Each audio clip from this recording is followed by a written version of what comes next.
ইমাম বুখারী রাহমাতুল্লাহ আলাইহি বুখারী শরীফ লেখার পরে তিনি একদিন নৌকা যোগে এক জায়গা থেকে আরেক জায়গায় সফর করছেন।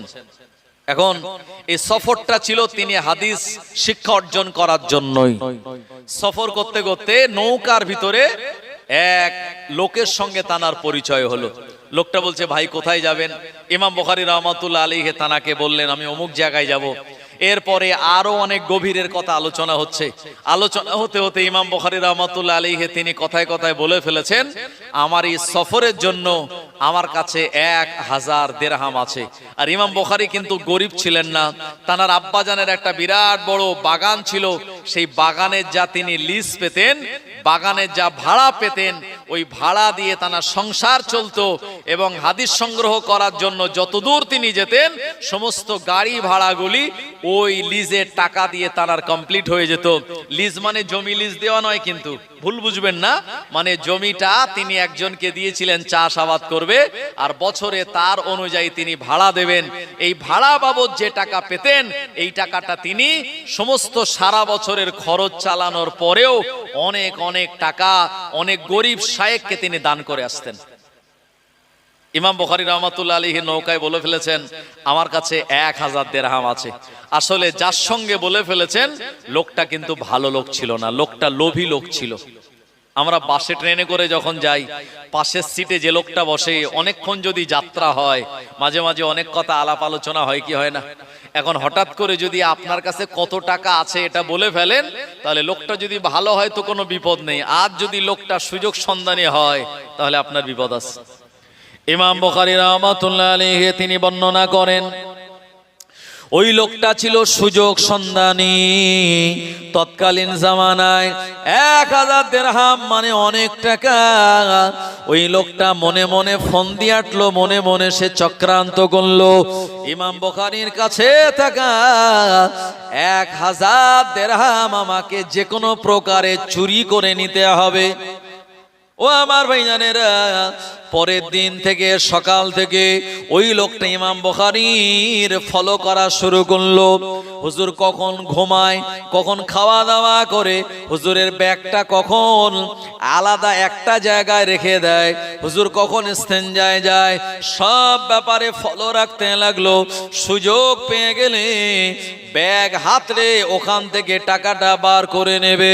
ও মুসলমান ভাইরা আমার, একবার বলুন, জানাকে আমার আল্লাহ 6 লক্ষ হাদিস মুখস্থ করার মতো জ্ঞান দিয়েছিলেন, আর চোরের মতলব তিনি বুঝতে পারবেন না এটা কি হতে পারে। 6 লক্ষ হাদিস জানার মুখস্থ, আর চোরের মতলব বুঝবেন না। উনি বুঝতে পেরেছেন যে আমি গতকাল যার সঙ্গে বলে ফেলেছি, এ বেটা আমার টাকাটা চুরি করার সন্ধানেই আছে। ইমাম বুখারী রাহমাতুল্লাহ আলাইহি এ সময় তিনি চিন্তা করতে লাগলেন, এ লোকটা তো মোটেও ভালো নয়, এ লোকটার মনে বিরাট লোভ আছে। এজন্য বাংলা একটা কথা আছে, লোভে পাপ, পাপে মৃত্যু। ও মুসলমান ভাইরা আমার, ইমাম বুখারী রাহমাতুল্লাহ আলাইহি অনেক চিন্তা ভাবনা করে টাকাটা তিনি নিজের কাছেই রাখলেন। এরপরে ওই লোকটা চিন্তা করছে যে আমি তো অনেক সুযোগ নিলাম, টাকাটা কোনো মতে বার করতে পারলাম না। এখন আর একটা ফন্দি করা যায়, যে ফন্দিতে বা যে ওষুধ যদি কাজে লাগে তাহলে ওই টাকাটা আমার হয়ে যাবে। ও তখন লোভের বশবর্তী হয়ে ওই নৌকার ভিতরে বিরাট চিৎকার চেল্লামিল্লি করা শুরু করেছে। নৌকার মাঝি আরো অন্যান্য লোক যারা ছিল তারা বলছে, তুমি হঠাৎ করে চিল্লাও কেন, কাঁদো কেন, কি হয়েছে তোমার? বলছে, আর বলো না, আমার এই 1000 দিরহাম আমার পকেটে ছিল, এই টাকাটা আমার এই নৌকা থেকে এই চুরি হয়ে গেছে, ছিনতাই হয়ে গেছে। এখন আমার 1000 দিরহাম চলে গেল, মানে আমার সব সম্পদ চলে গেল। আমি কিভাবে এখন ভ্রমণ করব? আর আমার সমস্ত কিছু বিক্রি করে এই টাকাটা আমার হয়েছিল, এখন তো আমি নিঃস্ব হয়ে গেলাম, আমার এখন কি হবে? এভাবে সে নকল কান্নাকাটি, মানে ড্রামা যাকে বলে, নাটক করে বিরাট কান্নাকাটি করতে লাগলো। ইমাম বুখারী রাহমাতুল্লাহ আলাইহি তিনি বুঝলেন, আল্লাহ, এ তো আমি ভারী মুসিবতে পড়লাম। আল্লাহ, এ টাকাটা চুরি করতে না পেরে এখন ভনিতা করে সে অভিনয় করে বলছে 1000 দিরহাম তার চুরি হয়ে গেছে। আমার ভাইজানেরা, এই যে লোভ, এই লোভ হলো মারাত্মক জিনিস। লোভের কারণে মানুষ দুনিয়া থেকে মৃত্যুবরণ পর্যন্ত করে। লোভে পাপ, পাপে মৃত্যু। যে কথা আমি আপনাদের শোনাচ্ছিলাম, ইমাম বুখারী হুজুর নৌকা করে যাচ্ছিল, আর সঙ্গী সে জানতে পেরেছিল যে 1000 দিরহাম ইমাম বুখারীর কাছে আছে, এটা যে কোনো প্রকারে নিয়ে নিতে হবে।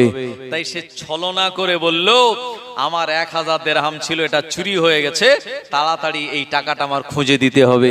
আমি বলবো, আমি আপনাদের তার আগে একটু বলবো, সবাই একটু আগিয়ে আসুন, আর প্রাণ খুলে একটু মহাব্বতে দরুদ শরীফ পড়ুন। আল্লাহুম্মা সাল্লি আলা,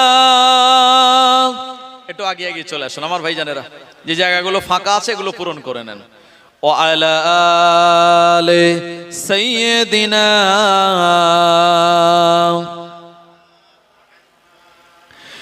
एक दिन हम भी मदीने जाएंगे,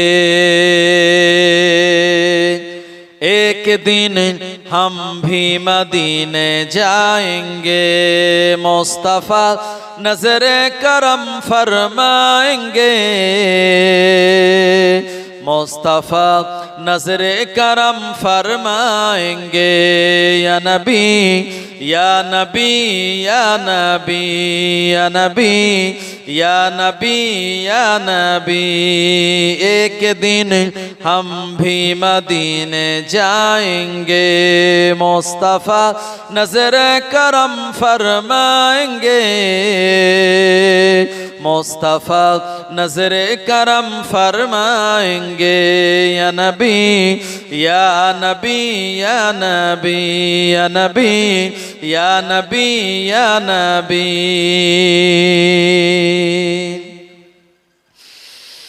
साकिए कौसर करम फरमाएंगे, साकिए कौसर करम फरमाएंगे, हम पिएंगे ओ पिलाते आएंगे, हम पिएंगे ओ पिलाते जाएंगे, मुस्तफा नजर करम फरमाएंगे, मुस्तफा नजर करम फरमाएंगे, एक दिन हम भी मदीने जाएंगे, या नबी या नबी या नबी या नबी या नबी या नबी।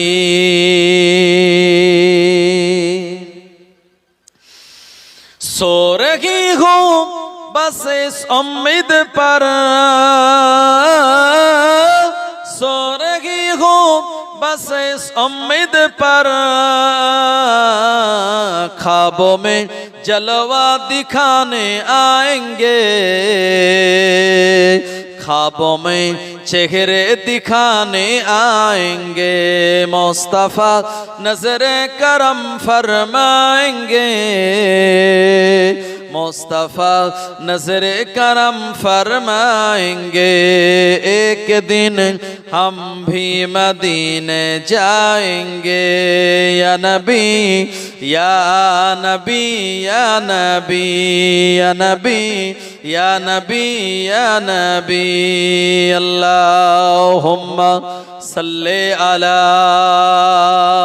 सय्यदिना व अला आले सय्यदिना।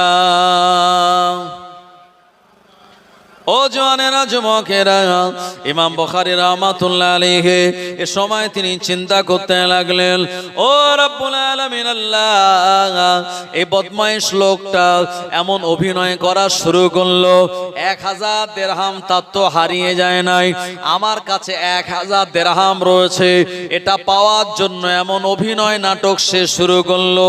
ও রব্বুল আলামিন আল্লাহ, এমন করে যদি নৌকাতে তল্লাশি করা শুরু হয়, ইনভেস্টিগেশন করা শুরু হয়, 1000 দিরহাম যদি আমি ইমাম বুখারী আমার ভিতরে তারা পেয়ে যায়, সব লোকেরা আমার দিকে আঙুল তুলে বলবে ওই লোকের টাকাটা আমি চুরি করে নিয়েছি, যার কারণে আমার বিরাট সাধনা করে লেখা এই বুখারী শরীফটা মানুষের কাছে প্রশ্ন চিহ্নের ভিতরে পড়ে যাবে। মানুষ বলবে না না না, বুখারী শরীফের হাদিস নেওয়া যাবে না, কারণ এই হাদিসের যিনি মুসান্নিফ উনি জীবনে 1000 দিরহাম একজনের কাছ থেকে চুরি করে নিয়েছিলেন। 16 বছরের খেদমাত আমার নষ্ট হয়ে যাবে। 1000 দিরহামের মায়া তিনি পরিত্যাগ করে দিয়ে আল্লাহর নবীর হাদিসের প্রতি তিনি ভালোবাসা মহাব্বত রাখলেন। ও মুসলমান আমার জওয়ানেরা, যুবকেরা, আল্লাহর ওলি যারা হয় আল্লাহ তাআলার পক্ষ থেকে তানাদের প্রতি ইলহাম নাযিল হয়। ইমাম বুখারী রাহমাতুল্লাহ আলাইহি এ সময় তিনি দেখলেন ওই নৌকাতে তল্লাশি করা শুরু হয়ে গেল। সব লোকের পকেট, সব লোকের ব্যাগপত্র চেক করা হলো। ওই লোকটা কাঁদতে কাঁদতে আর যারা চেক করে তাদের পিছনে পিছনে যায়। এরপরে বলল, এই যে মানুষ জানার নাম আবু আব্দুল্লাহ মুহাম্মদ ইবনে ইসমাইল বিন ইব্রাহিম বিন বারদিজবা আল জুফি, এনাকে ভালো করে তল্লাশি করা হোক, মনে হয় এনার ভিতরেই পাওয়া যেতে পারে। সব মানুষেরা বলল, না না না, ইনি তো আল্লাহর এক মহান ব্যক্তি যিনি ইমাম বুখারী নামে পরিচিত, ওনার ভিতরে এই টাকাটা অবশ্যই পাওয়া যাবে না। কিন্তু বদমাইশ লোকটা তো জানে টাকা আমার নয়, টাকাটা ইমাম বুখারীর। ওই টাকাটা ইমাম বুখারী হুজুরের কাছে রয়েছে। ওনাকে ইনভেস্টিগেশন করলে, তদন্ত করলে, তল্লাশি করলে ওনার ভিতরেই পাওয়া যাবে। কিন্তু না না না, ইমাম বুখারীর গোটা বডিটা চেক করা হলো, তানার পাঞ্জাবির পকেটটা চেক করা হলো, ব্যাগ পত্রগুলো সব চেকিং করা হলো। কিন্তু না না না, 1000 দিরহাম কোন জায়গাতেই পাওয়া গেল না। সব নৌকার যাত্রীরা বলে, এতজনের পকেট ব্যাগ সবকিছু তল্লাশি করা হলো, কারোর পকেটে পাওয়া গেল না, তার মানে তোমার এই দাবিটা মিথ্যা ছিল। এখন নৌকার যারা যাত্রীরা সবাই মিলে তাকে তুচ্ছ তাচ্ছিল্য, কেউ কেউ দু একটা চটচাপটাও মেরেছে যে তুমি একা এমন এক কাজ করলে, আমাদের সবাইকে চোর বানিয়ে দিলে। ভাই এখানে যে জলসা হচ্ছে, আপনারা অনেকে বসে আছেন, এখন এই জায়গায় হঠাৎ করে কেউ যদি চিল্লে ওঠে যে আমার মোবাইল ছিল, মোবাইলটা চুরি হয়ে গেছে, তো আপনাদের সবার মনে হবে, ইস, এখান থেকে মোবাইল চুরি হলো মানে হয়তো ভাববে যে জলসার মজলিসের কেউ না কেউ নিয়েছে। সবাই একটা হীনমান্যতায় ভুগবে কি ভুগবে না আমার ভাইজানেরা। এরপরে যখন পাওয়া গেল না, সবাই নেমে গেল। সে বদমাইশ লোকটা আস্তে আস্তে ইমাম বুখারী হুজুরের কাছে গিয়ে বলছে, হুজুর, এই 1000 দিরহাম আপনার কাছে তো ছিল, এটা কেউ না জানলেও আমি তো জানি, ওই টাকাটা কোথায় গেল? ইমাম বুখারী রাহমাতুল্লাহ আলাইহি তিনি হেসে বলছেন, এই বেয়াদব, তুমি কি ভাবলে যে আমি আমার লিখিত কিতাবকে প্রশ্ন চিহ্নের মুখে দাঁড় করিয়ে দেব এই 1000 দিরহামের জন্য? যখন তুমি ভনিতা করলে, অভিনয় করলে, আমি আমার বুখারী শরীফের ইজ্জত, রাসূলের হাদিসের ইজ্জতকে রক্ষা করার জন্য 1000 দিরহামের থলিটা আমি পানিতে ফেলে দিয়েছি। সুবহানাল্লাহ বলেন, আর একটু জোরে হবে না? ইমাম বুখারী হুজুর 1000 দিরহামের মায়া পরিত্যাগ করে যখন পানিতে ছেড়ে দেওয়ার কথা বলেছেন, এই লোকটা মাথায় হাত দিয়ে হাহুতাশ করছে, বলছে, কি সর্বনাশ হয়ে গেল, আপনি 1000 দিরহাম পানিতে ছেড়ে দিলেন। বলল, যদি না ছাড়তাম প্রমাণ হতো ইমাম বুখারী তিনি 1000 দিরহাম কারুর পকেট থেকে চুরি করেছেন। বুখারী শরীফের হাদিস বললেই মানুষ তখন মানত না। তাই আমি এই 6 লক্ষ হাদিসের হাফেজ, আর আমার কিতাবের ভিতরে আমি 7275টা হাদিসকে আমি সহি হিসাবে মানুষের কাছে তুলে ধরার জন্য 1000 দিরহামের মায়া ত্যাগ করে দিয়েছি। এই লোকটার হাহুতাশ দেখি ইমাম বুখারী বলছে, টাকা তো আমার, আমি ছেড়ে দিয়েছি পানিতে, তুমি হাহুতাশ করছো কেন? তার মানে কথায় বলে যে দাতা দান করে আর বখিলের কলিজা ফাটে। কি বুঝলেন? তিনি হলেন ইমাম বুখারী রাহমাতুল্লাহ আলাইহি। আমার ভাইজানেরা, তিনি 194 হিজরিতে জন্মগ্রহণ করেছিলেন। তৎকালীন জামানা ছিল হাজ্জাজ বিন ইউসুফের জামানা, নাম শুনেছেন আপনারা? আমার ভাইজানেরা, ইমাম বুখারী রাহমাতুল্লাহ আলাইহি ও জামানার মানুষ ছিলেন। এ সময় বাদশাহ তানাকে বললেন যে আমার বাড়িতে এসে আমার ছেলে মেয়েদেরকে তোমায় দার্স দিতে হবে। ইমাম বুখারী রাহমাতুল্লাহ আলাইহি বললেন, না না না, আমি হাদিসের কেতাবের দার্স দেই এমন করে মসজিদগুলিতে, যে মসজিদে হাজার হাজার আমার ছাত্ররা এসে আমার কাছ থেকে তারা হাদিস শেখে। ও বাদশা নামদার, না না না, আমি আপনার বাড়িতে যেতে পারবো না। আপনার বাড়িতে গিয়ে আপনার বেটাদের শিক্ষা দিলে আমার এই হাজার হাজার ছেলেরা তারা হাদিসের জ্ঞান পাওয়া থেকে বঞ্চিত হয়ে যাবে। বাদশা রেগে গিয়ে বলল, ও ইমাম বুখারী, তোমার এত বড় স্পর্ধা, আমি একজন বাদশা হওয়ার পরে আমার কথাকে তুমি অ্যাভয়েড করলে। ইমাম বুখারী বললেন, না না না, আমার কাছে আল্লাহর নবীর হাদিসের সম্মান তোমার থেকে আরো অনেক গুণে বেশি। ইমাম বুখারী রাহমাতুল্লাহ আলাইহি ওখান থেকে তিনি নিসাপুরে চলে গেলেন। ওখানেও বিভিন্ন রকমের চাপের ভিতরে তিনি পড়লেন। ও জামানার বাদশা বলল, আপনাকে আমার দেশে কাজী হিসাবে বসতে হবে এবং আমি যেভাবে আপনাকে বিচার করতে বলবো আপনি সেভাবেই বিচার করবেন। ইমাম বুখারী বললেন, না না না, এটা আমার দ্বারা সম্ভব নয়, কারণ কিয়ামতের মহাময়দানে আল্লাহ পাক কিয়ামতের দিনে কোনো ছায়া রাখবেন না, ইল্লা জিল্লুহু, শুধুমাত্র একমাত্র ছায়া রাখবেন, যে ছায়াটা হলো আল্লাহ পাকের আরশে মুআল্লার ছায়া। এ ছায়ার নিচে আমার আল্লাহ 7 শ্রেণীর মানুষদের দাঁড় করানোর জন্য বলেছেন। তার ভিতরে 1 নম্বর হলো ইমামুন আদিলুন, দুনিয়ার জমিনে যে ন্যায় বিচার করে। আর আমি তোমার দেওয়া গদিতে বসে অন্যায় বিচার করা করতে পারবো না। তোমার দেওয়া এমন চেয়ারটাকে আমি প্রত্যাখ্যান করলাম। এ সময় বাদশা রেগে গিয়ে তানার বিরুদ্ধে লেগে গেল। ওখান থেকে উনি সামারকান্দে চলে গেলেন। আমার ভাইজানেরা, জওয়ানেরা, যুবকেরা, ইমাম বুখারী রাহমাতুল্লাহ আলাইহিকে বিভিন্ন ভাবে তৎকালীন জামানার রাজা বাদশারা তানাদের দরবারের উজির বা কাজী হিসাবে এই পদে বসাতে চাইলেন।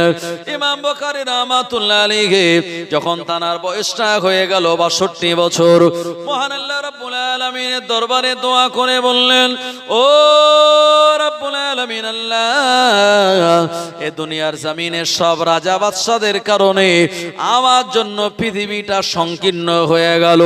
আল্লাহ, আপনার দিদারের জন্য আপনি আমায় ডেকে নিন। ইমাম বুখারীর দোয়া আল্লাহ পাক তিনি কবুল করে নিলেন।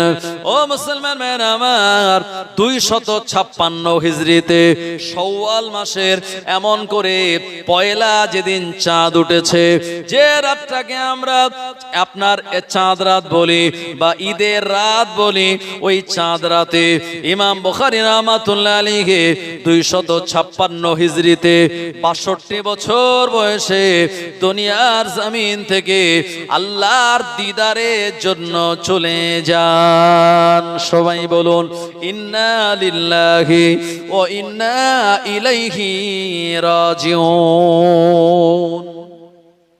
ইমাম বুখারী রাহমাতুল্লাহ আলাইহি দুনিয়া থেকে বিদায় নেওয়ার পর তানাকে কবরস্থ করা হলো, তানাকে কাফন দেয়া হলো 3টে কাপড়ে। এরপরে যে জায়গায় তানার মাটি মানজিল করা হলো, দাফন দেয়া হলো, সেই জায়গা থেকে কবরের মাটি থেকে সুঘ্রাণ বার হওয়া শুরু হলো। এত সুঘ্রাণ বার হয়, এলাকার মানুষেরা এসে সেই মাটিগুলো নিয়ে যায়। আমার ভাইজানেরা, এরপরে মানুষেরা সেই মাটিকে পাঞ্জাবির পকেটে রাখে, সামনের বুক পকেটে রেখে দেয়, গায়ে মাখে। আতর মাখলে যা সেন্ট, তার থেকে আরো বেশি সুন্দর সেন্ট চারিদিকে মানুষের নাকে নাকে ঘুরতে লাগলো। কবরের মাটি নেওয়ার ফলে কবরের মাটিগুলো কমতে শুরু করলো। ও জামানার তৎকালীন যুগের যারা বড় বড় আলেম, তারা এক জায়গায় মিটিং সিটিং করে হুজুরের জন্য কবরটাকে ঘিরে দিয়ে ওটা মাজারে রূপান্তরিত করে ওই জায়গাটাকে তানারা সংরক্ষণ করলেন। আমার ভাইজানেরা, আজও যারা ইমাম বুখারী হুজুরের মাজারটা জিয়ারাত করতে যান, সেই জায়গায় গিয়ে এমন সুগন্ধি তানাদের নাকে আসে। জোরে বলবেন না সুবহানাল্লাহ।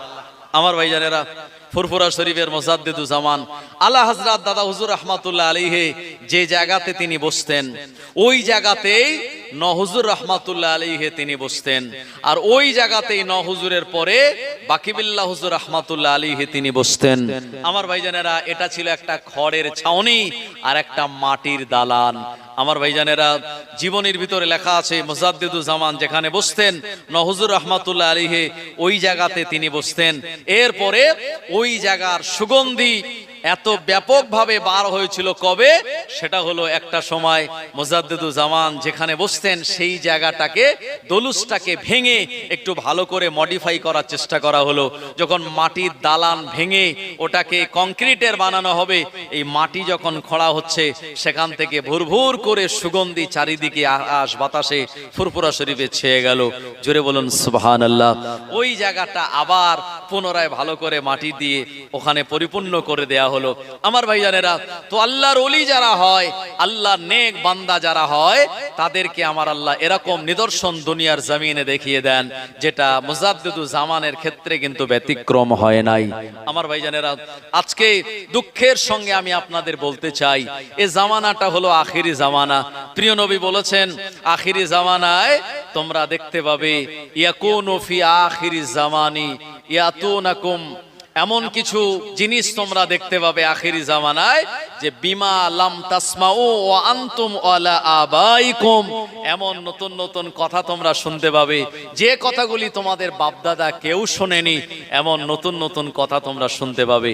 আমার ভাইজানেরা, আজকের সমাজে দেখা যায় যে আমরা সারা জীবন জানি এবং আমরা কিতাবের ভিতরে পড়ে এসেছি, আল্লাহর নবী বলেছেন লাউকানা বাদা নবিয়ান লাকানা উমার, আমার পরে যদি কেউ নবী হয় তাহলে নবী হওয়ার যোগ্যতা রাখে একমাত্র উমারে ফারুক রাদিয়াল্লাহু আনহু।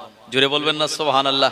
আমার ভাইজানেরা, এই উমারে ফারুক রাদিয়াল্লাহু আনহুর জামানা থেকে 20 রাকাত তারাবি পড়ার নিয়ম চালু হলো, এবং হুজুর তিনি নিয়ম চালু করলেন যে সাহাবীরা ইতিবিক্ষিপ্ত ভাবে তারাবি নামাজ আলাদা আলাদা পড়ে, এই আলাদা আলাদা তারাবি নামাজ না পড়ে 20 রাকাত তারাবি নামাজ বা জামাতের সঙ্গে মদিনার মসজিদে পড়া শুরু হয়ে গেল।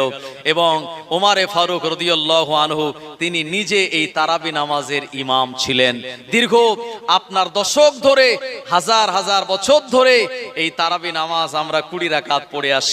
নতুন করে আজকের এ জামানায় ফতোয়া বেরিয়েছে না 20 রাকাত নয়, আমরা তারাবি নামাজ পড়বো 8 রাকাত। তারা দলিল দেয় কি, তারা বলল নবীজি কখনো তারাবি নামাজ পড়েছেন, কখনো ছেড়েছেন, কখনো বা তিনি 11 রাকাত পড়েছেন, কখনো বা আরো বেশি পড়েছেন। সুতরাং আমরা সেই নবীর হাদিসটাকে আমরা ফলো করতে গিয়ে এখন আর আমরা 20 রাকাত নয়, এখন আমরা এই 8 রাকাত তারাবি নামাজ পড়ে বেরিয়ে পড়বো। কিন্তু পক্ষান্তরে উমারে ফারুক রাদিয়াল্লাহু আনহুর যে সুন্নাত, এটাকে তারা অস্বীকার করছেন, এটা তারা বুঝতে পারলেও কিন্তু বোঝার চেষ্টা করে না। কথা ঠিক বলছি না ভুল বলছি?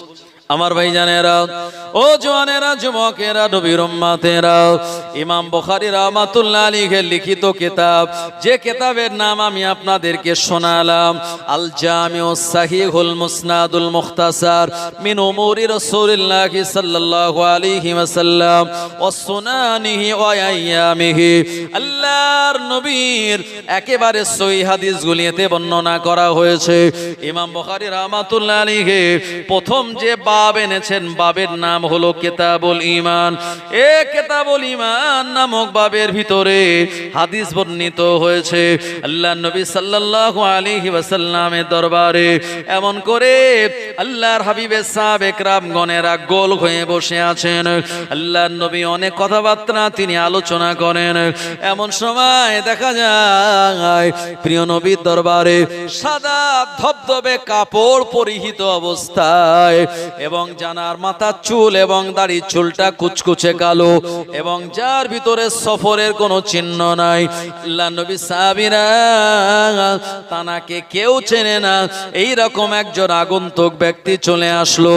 আল্লাহ নবী সাহাবী ওমরে ফারুক রাদিয়াল্লাহু আনহু থেকে হাদিসটা বর্ণিত। এই হাদিসটাকে হাদিসে জিবরাইল বলা হয়, এই হাদিসটাকে উম্মুল হাদিস বলা হয়। কোরআন মাজিদের যেমন সূরা ফাতিহাকে বলা হয় উম্মুল কোরআন মাজিদের মা। তদ্রূপ হাদিসে যত গ্রন্থ আছে এবং যত হাদিস আছে, এই হাদিসগুলি থেকে উম্মুল হাদিস বলা হয় এই হাদিসটাকে। যে হাদিসটা আমি আপনাদেরকে এখন শোনাবো, এটা হলো সব হাদিসের মা। শুনছেন আমার কথা? সাহাবী উমারে ফারুক বলছেন যে বাইনামা নাহনু ইনদা রাসূলুল্লাহি সাল্লাল্লাহু আলাইহি সাল্লাম, আল্লাহর নবীর চারপাশে আমরা বসে আছি, হঠাৎ দেখতে পেলাম একজন লোক আসলো, লা ইয়ারিফুহা মিন্না, আমরা কেউ তাকে চিনি না। লা ইয়ারিফুহু মিন্না আহাদুন, আমাদের ভিতরে কেউ তাকে চিনি না। লোকটার নাম কি, পরিচয় কি, কোথা থেকে এসেছে, তার ভিতরে সফরের কোনো চিহ্ন নাই। তার শরীরে একটা ধবধবে সাদা কাপড় আর মাথার চুলগুলি কুচকুচে কালো। এই লোকটা এসে কোথায় বসেছে জানেন? আল্লাহর হাবিবের একেবারে হাঁটুর সঙ্গে রসুলের হাঁটুটা মিলিয়ে দিয়েছে। দেওয়ার পরে আল্লাহর নবী যে এই যে আমরা এটাকে কি বলি, উরুত বলি, এই উরুতের উপরে দুটো হাত রেখেছেন। রাখার পরে বলছে, ইয়া মুহাম্মদ আখবিরিনি আনিল ইসলাম, হে মুহাম্মদ আপনি আমাকে ইসলাম সম্পর্কে বলুন।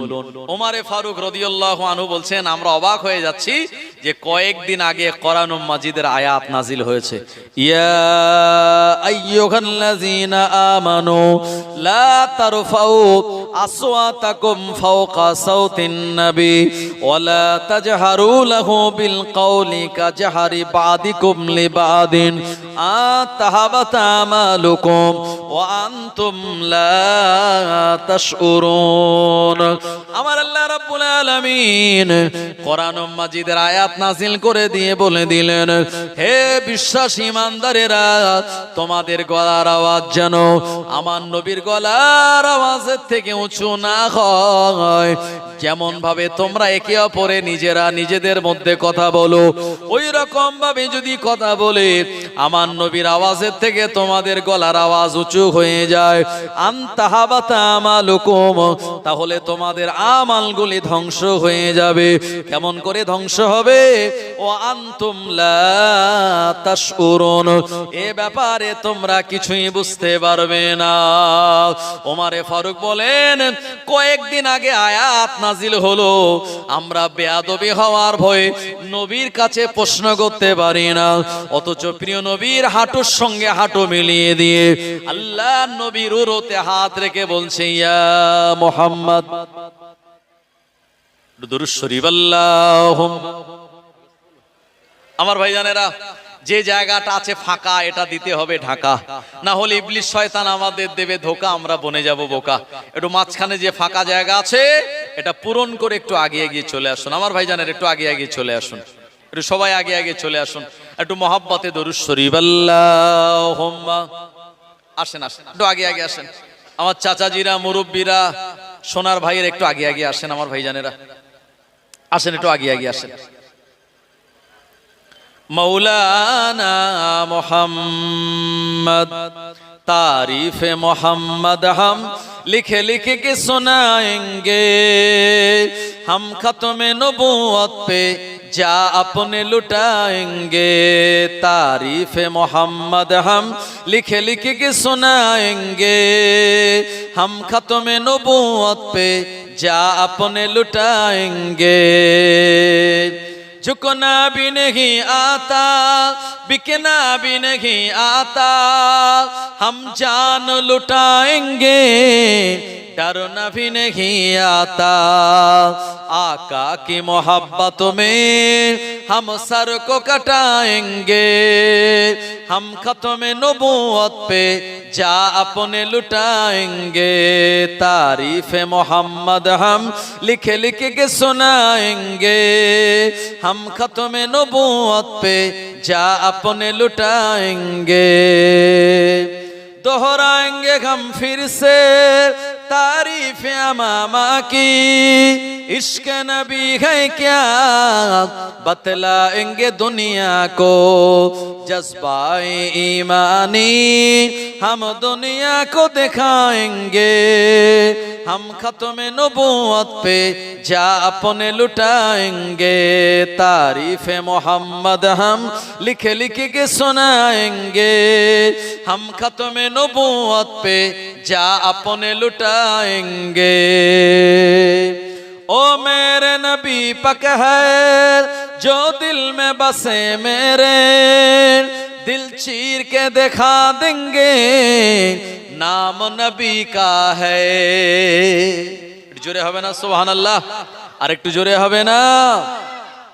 আমাদের নবীর মোহাব্বত আমাদের দিলে আছে না নাই? নবীর মোহাব্বত যদি না থাকে, বিশ্বাস করুন আল্লাহর দরবারে আমাদের ইবাদত বান্দেগি কবুল হবে না। কে বলছেন? আল্লাহ পাক নিজেই শুনিয়েছেন, কুল ইন কুনতুম তুহিব্বুনাল্লাহ ফাত্তাবিউনি ইউহিব্বুকুমুল্লাহ ওয়া ইয়াগফির লাকুম যুনুবাকুম আল্লাহু গফুরুর রহিম। প্রিয় নবী বলেছেন, লা ইউমিনু আহাদুকুম হাত্তা আকুনা আহাব্বা ইলাইহি মিন ওয়ালিদিহি ওয়া ওয়ালাদিহি ওয়ান নাসি আজমাইন আও কামা ক্বালা আলাইহিস সালাম। এই হাদিসটা সহিহ বুখারীতে আছে। আল্লাহ নবী বললেন, লা ইউমিনু আহাদুকুম, ওই ব্যক্তি প্রকৃত মুমিন হতে পারবে না কতক্ষণ, মিউ ওয়ালাদিহি, যতক্ষণ সে তার সন্তানাদির থেকে, ওয়া ওয়ালিদিহি, এবং তার পিতামাতার থেকে, ওয়ান নাসি আজমাইন, দুনিয়ার সব মানুষের থেকে আমায় বেশি ভালোবাসতে না পারবে, ততক্ষণ প্রকৃত মুমিন হতে পারবে না। আমার ভাইজানের, এই জন্যে নবী হলো আমাদের ঈমান আর আমরা হলাম মুমিন। হাম খাক নবী পাক, হাম বশার নবী খৈরুল বশার, হাম নূর से बहुत दूर नबी नूर वाला नूर, हम ज़कात वाले नबी सलावत वाले, हम हौज़े कौसर पीने वाले नबी हौज़े कौसर पिलाने वाले, हम खुदा को तलाश करने वाले नबी हाथ पकड़कर उनसे मिलाने वाले। जोरे बोलन सुभान अल्लाह। ओ मेरे नबी पक है जो दिल में बसे मेरे, दिल चीर के दिखा देंगे नाम नबी का है। दुश्मन नबी सुन ले जुबा पे लगम तू दे, जो जान हमारा है दे देंगे नबी के लिए। तारीफ मोहम्मद हम लिख लिख के सुनाएंगे, हम खत्म नबूवत पे जा अपने लुटाएंगे। अल्लाहुम्मा